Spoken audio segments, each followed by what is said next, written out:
حضرت عبداللہ بن عمر بن عاص رضی اللہ تعالیٰ عنہ کہتے ہیں کہ نبی اکرم صلی اللہ علیہ وآلہ وسلم نے فرمایا، اضحیٰ کے دن 10ویں ذی الحجہ کو مجھے عید منانے کا حکم دیا گیا ہے، جسے اللہ عز و جل نے اس امت کے لیے مقرر و متعین فرمایا ہے۔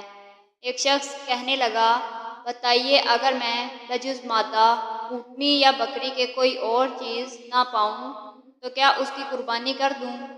آپ صلی اللہ علیہ وآلہ وسلم نے فرمایا، نہیں، تم اپنے بال کتر لو، ناخن تراش لو، مونچھ کتر لو اور زیر ناف بال لے لو، اللہ عز و جل کے نزدیک ثواب میں بس یہی تمہاری قربانی ہے۔ سنن ابو داؤد حدیث نمبر 2799۔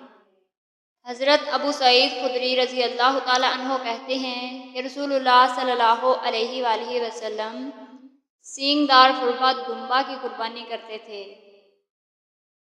جو دیکھتا تھا سیاہی میں اور کھاتا تھا سیاہی میں اور چلتا تھا سیاہی میں، یعنی آنکھ کے ارد گرد، نیز منہ اور پاؤں سب سیاہ تھے۔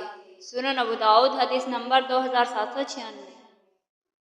حضرت علی رضی اللہ تعالیٰ عنہ کہتے ہیں کہ نبی اکرم صلی اللہ علیہ وآلہ وسلم نے اذبح یعنی سینگ ٹوٹے ہوئے اور کان کٹے ہوئے جانوروں کی قربانی سے منع فرمایا۔ سنن ابو داؤد حدیث نمبر 2805۔